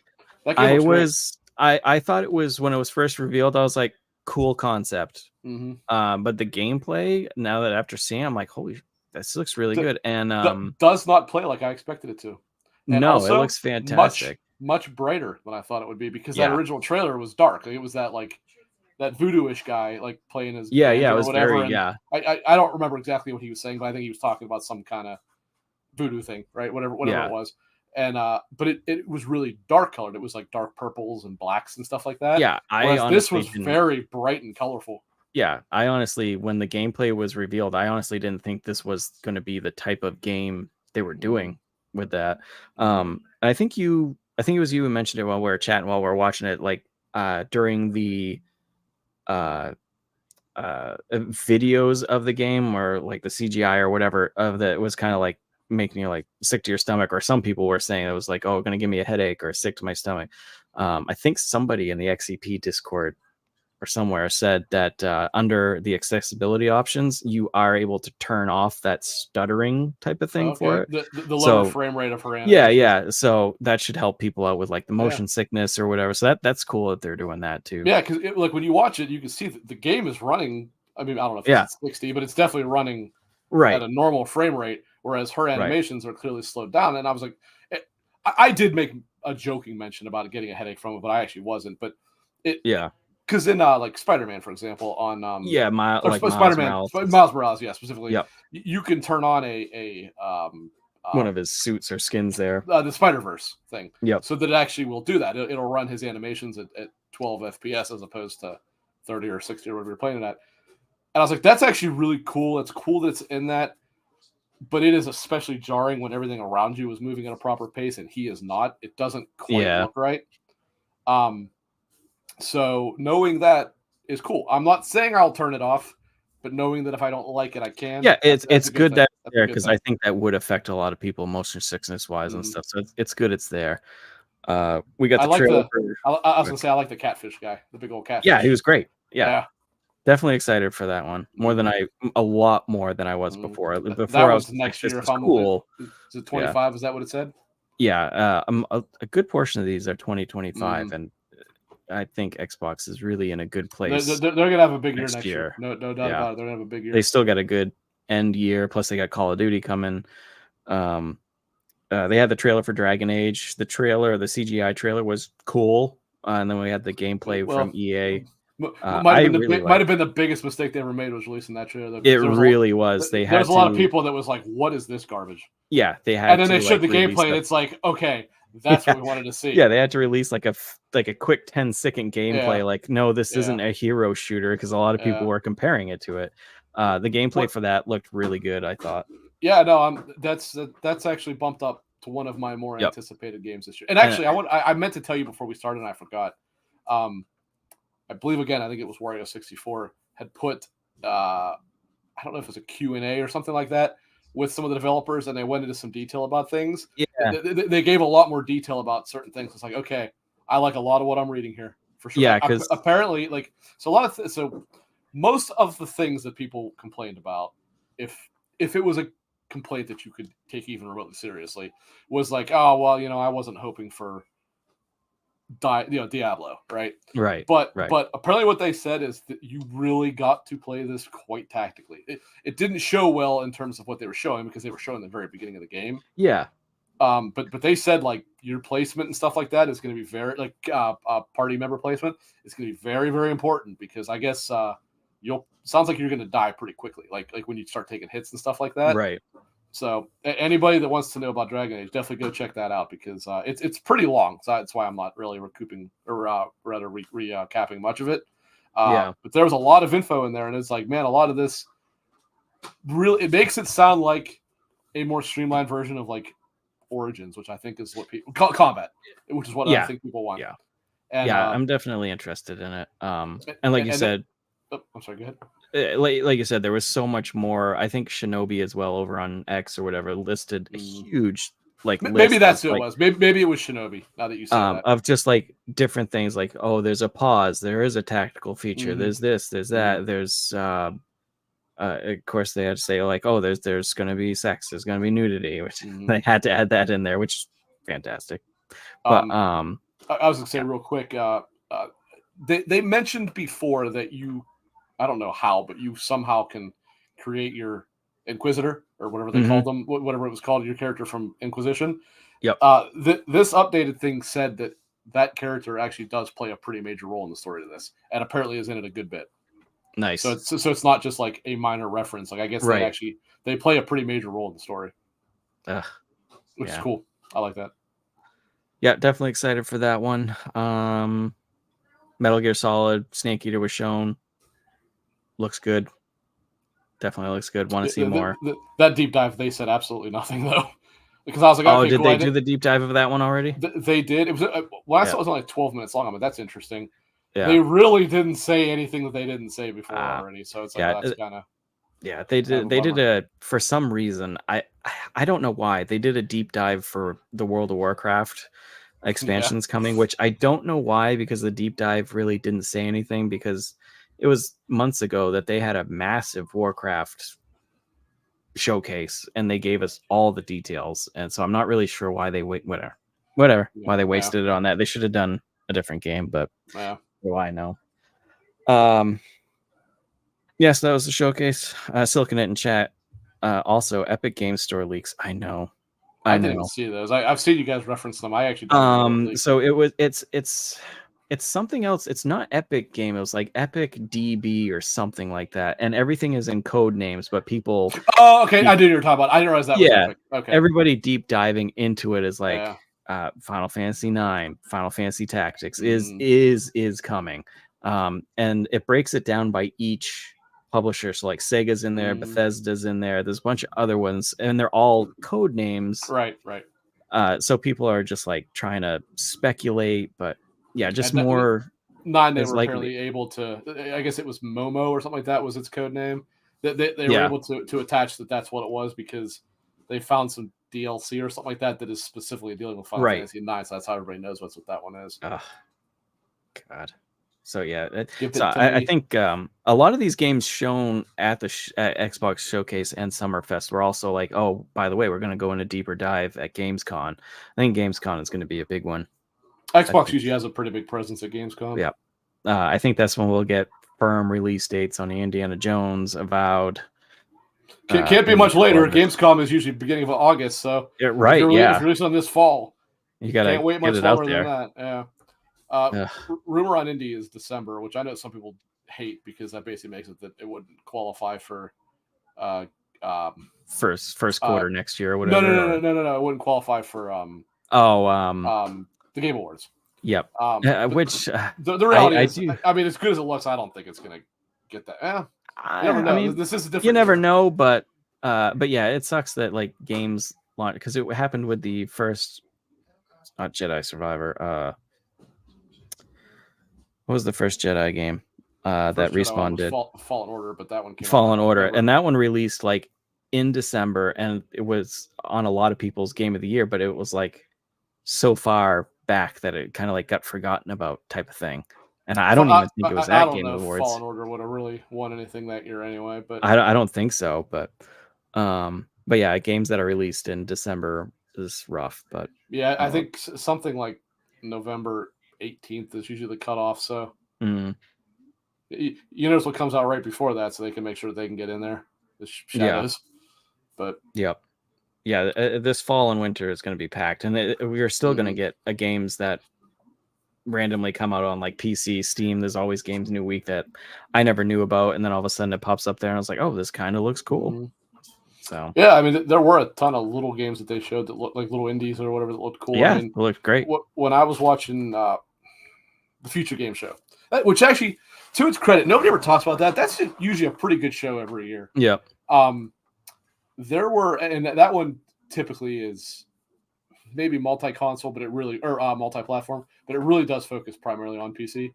It's a better PC game show than what PC Gamer puts on. But it was so bad. What's cool is they set it up so that, like, hey, anything you're interested in, go on Steam. You can add it to your wish list. That was awesome.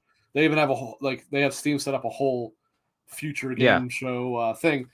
I added probably 10, 12 games to my wish list just to keep an eye on them because I'm like, because they're ones like, it's not a big AAA that I'll remember about. Like, these are little ones I'd forget about, but there's so many little ones that I'm like, that looks cool.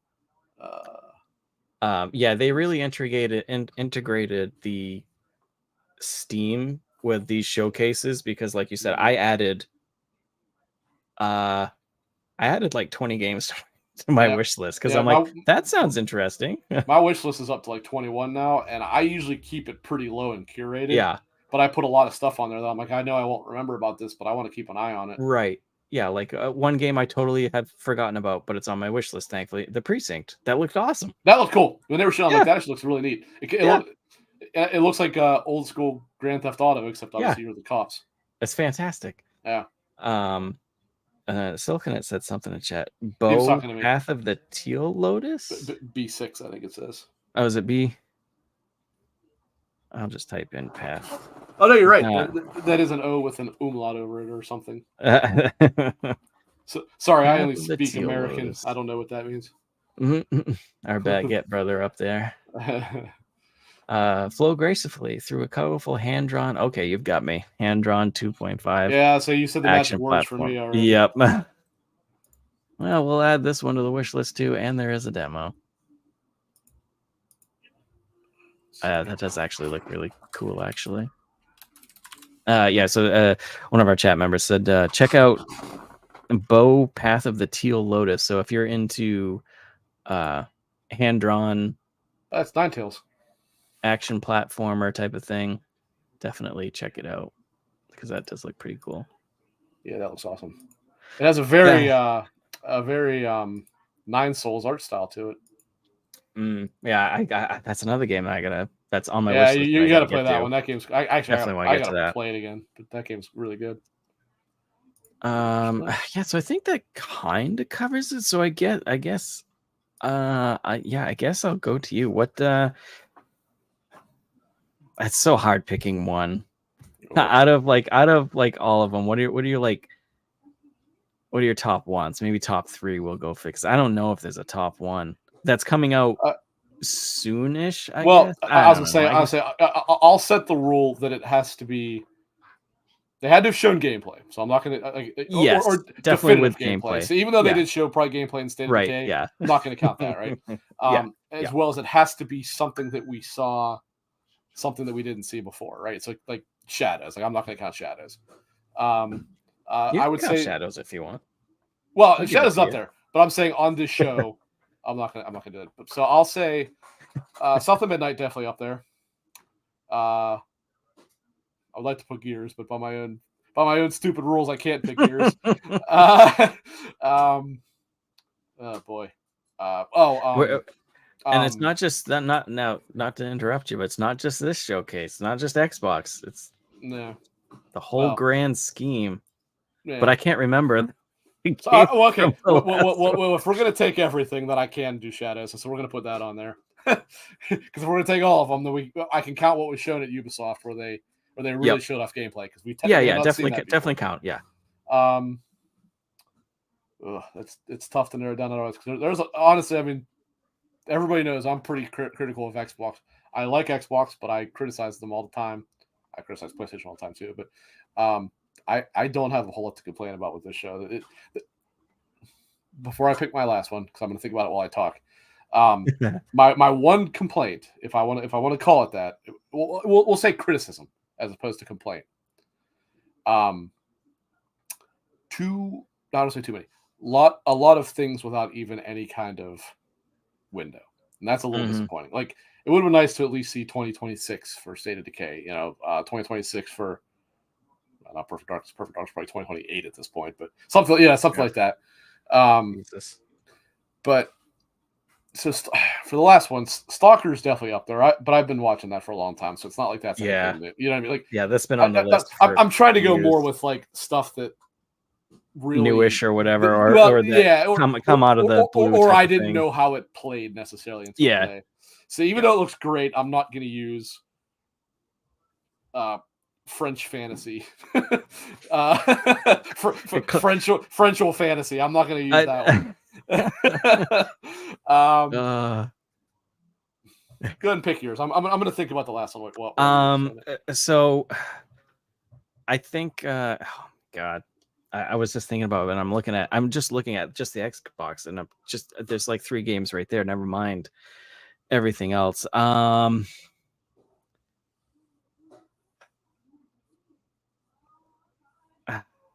It's not easy, is it? It's not easy. No, you put me on the spot. No. You can't do it.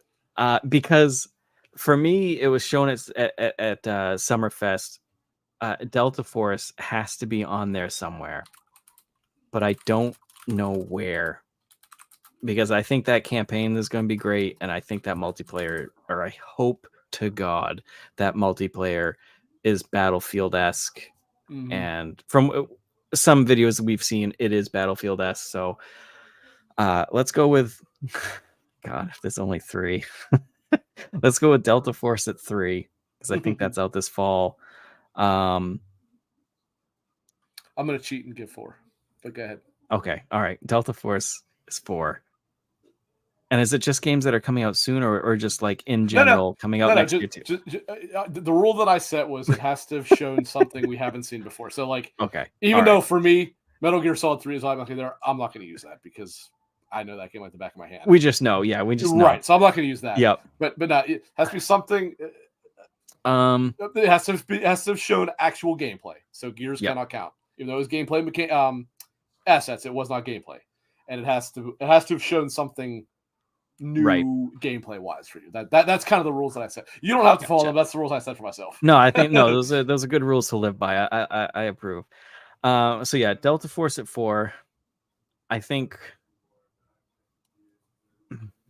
I'm gonna go Dragon Age at 3, especially after what we've learned. That's one of my last two. I was gonna put Dragon especially Age what we learned with not in the video but afterwards. Oh my god! Right. Indiana Jones is there too. If it was just the Xbox showcase, we couldn't have used Dragon Age. Yeah, we didn't see gameplay. Right. And then actually, I'll tell you my other one because it's probably going to be one that you use. I'm going to put Avowed on that actually because Avowed impressed me. I forgot about Avowed too. Actually, I had to look up the like list of what. I was like, I don't remember what was there. All right. I'm going to stick with it. Delta Force, Dragon Age. Top five. We've got Delta Force.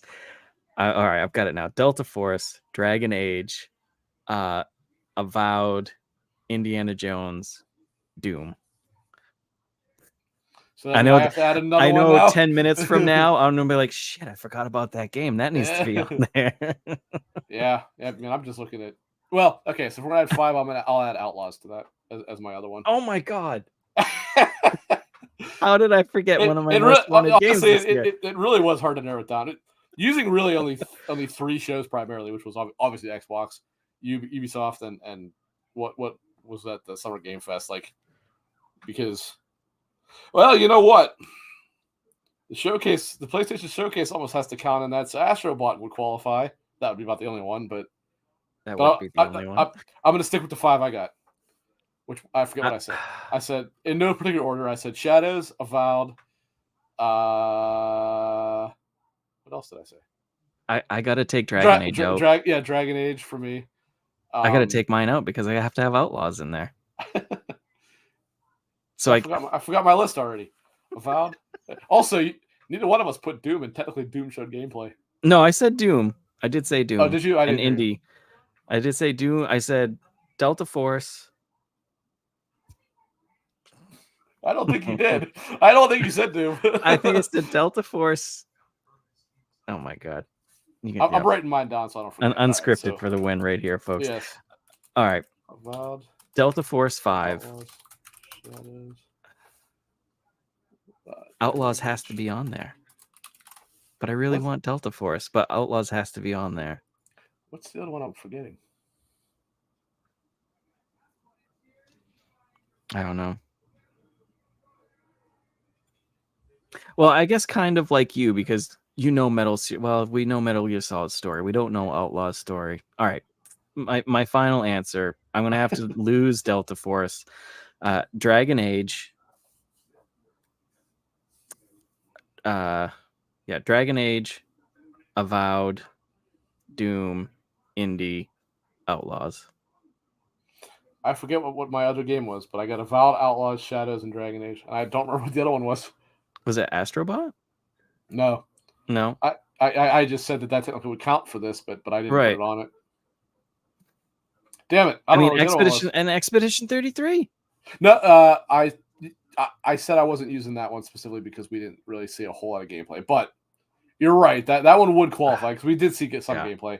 But I intentionally did not pick that just because I didn't think we saw exactly how it played enough. Yeah. Did we get a year on Expedition? Next year, I believe. Okay, that's fine with me. As much as I want it, that's too much. Silking It in chat says my top one is Expedition 33 just because it was a surprise. Yep. No, that's up there. Don't get me wrong. I don't know enough about it to actually put it up there for me. Surprise factor, I would say Expedition 33 probably for me. I would agree with that as well. Yep. Gameplay, Doom that did look smooth. I do want to see more gameplay out of indie. We saw some on that deep dive podcast, but not that showed off some, like climbing and stuff. But I still want to see more. I think GamesCon is going to be huge this year. It's going to be huge. As we got Monster Hunter Wild. It's another one. Yeah, That's supposed to have a deep dive. Yeah. Oh, hey, don't forget about Silent Hill 2. Yeah, I'm not gonna put that on my list, but yeah. I guess that's a remake. We know what's gonna. Well, supposedly we know what's gonna happen. God, so many games. I don't know. I cannot for me remember what my other game was. I just can't. I did not remember. I thought I remember you saying something, but I can't remember. I did. I know I said 5 games, but I don't know what it was. And I know there's games at Summerfest that I've forgotten, but there was a few like Souls-like ones that I liked. Wu Chang looked good on the showcase. God. Oh. Uh-oh. I just remembered something that was shown that would qualify. Phantom Blade Zero. Oh my God! Yeah, that game was stunning too. And that one's up there, especially what I read after, which is that it's not really a Souls-like. It plays more like a Ninja Gaiden, and I'm like, oh, you're talking my language now. Yeah, that's gonna be a big one too. Oh, that might be number 5 actually. That might be up there. I forgot all about that being at the Summer Game Could Fest. Easily do a top 10 and game still looks insane. And still wonder what games to put on there. And then another thing to talk about the Xbox showcase, of course, is like 90% of their games they showed coming day and date for Game Pass, which for Game Pass people, obviously phenomenal. their own ones are going to be, but yep, phenomenal. But I think that's it. You got anything more to say? Actually, I have something to say. I have a question. Now, no, it's not. It's not this. Okay. It is something. It's something unrelated, and I almost stopped you in like the middle of the show. Now we've gotten to know each other pretty well in a short amount of time. Clicked really well, all that good stuff. However, there is an age-old question that I have not asked you, and this is an important question. Oh God! So. Now, I don't really know your eating habits, but I assume you eat meat, all that good stuff. I'm borderline carnivore, yeah. Okay, beautiful. So, how do you cook your steak? Medium rare. Okay, all right. We can still be friends. The show can still go on. All right. Okay. There's a bit of a story to that, actually. Oh no! Here we go. I'm here for it. So I'll make it brief. I too have a steak story, so you can go first. I used to be a diehard. Well done, and bear with me. No, it was lack of education. Because I will tell you my story after. And so there, every year around my birthday, it originally started as for my birthday, and more since that point, it has stuck with more because everybody knows it's coming up around that time, right? I set up just like a dinner for a group of us at a local hibachi place called Ribokia. That's excellent in this area. We've done it every year for, not counting COVID year, the year after COVID we did not, because they still were not doing hibachi. But we actually got it on COVID year, literally while we were eating is when the mandate from Pennsylvania came through to shut down restaurants. So we just snuck in to be able to eat it that year. But anyway, so my one friend used to be like, how can you eat it like that? I'm like, that's the only way to do it. And who the hell is that? Oh, what's up, Nate? I didn't recognize the name. I'm like, who is that? There's somebody in here that knows me. Yeah, I was like, what's going on? But anyway, so my one friend is like, how can you eat that? And I'm like, this is the way to eat it. What are you talking about? This is great. And he got in my head, because as I started to eat it that day, I was like, this is really chewy. And like I couldn't enjoy the rest of the steak. Like, he ruined the meal for me that day, right? And the steak's my favorite part. Like, I used to always get everybody has a different name for it, but I used to always get what they call it the Imperial Feast, which was 4 proteins. I love it already. 4 proteins. At the time, I would get steak, lobster, shrimp, and chicken, I think. The last time I got it, I discovered you can break the matrix and you can get the steak and the fillet. Oh, oops! I got 2 kinds of steaks, the lobster, and then whatever. I think I got scallops last time. But anyway, So it got in my head, and I could not enjoy the steak, and that was my favorite part of it.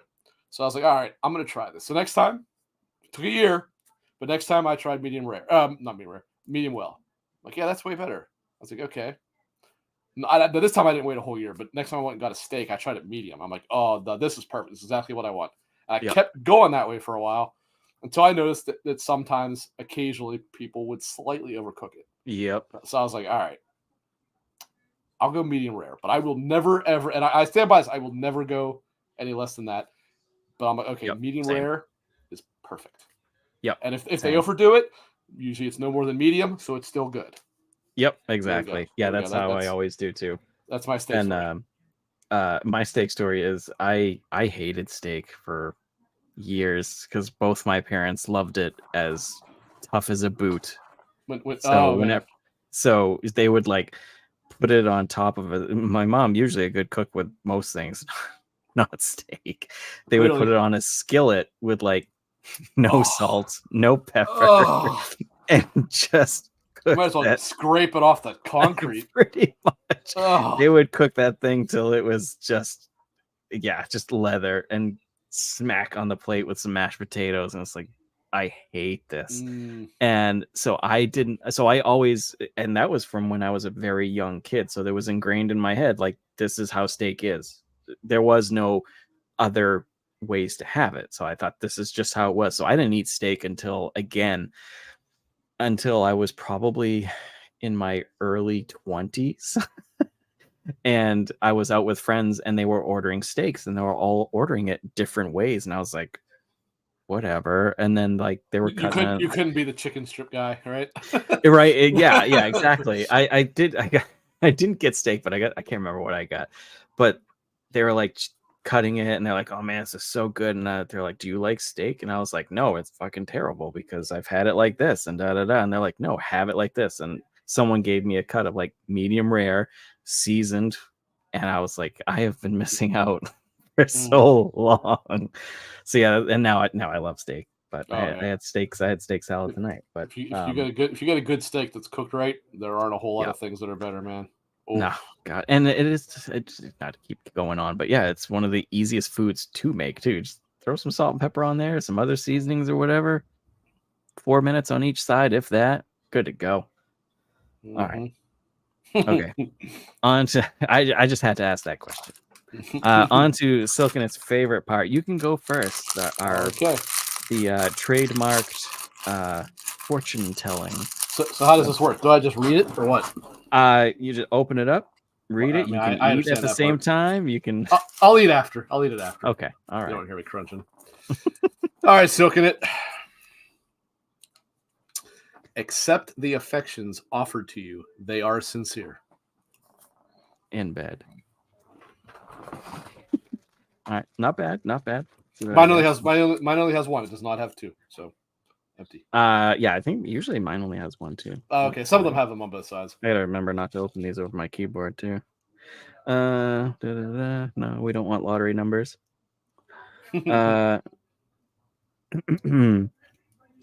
Lotus blossoms smell better when you stop. So yeah, just when you're having a busy day, just stop and smell the flowers, I guess. Yours have some hilarious slight Englishy to them. Yeah, right. The other one you read was the same way. Yeah. Oh my god. Well, on that note, folks, that is it for us today. Thank you very much for everybody that joined us in chat and for everybody that listens further on down the road. Have a great day. Have fun playing whatever you're playing. Take it easy, everybody.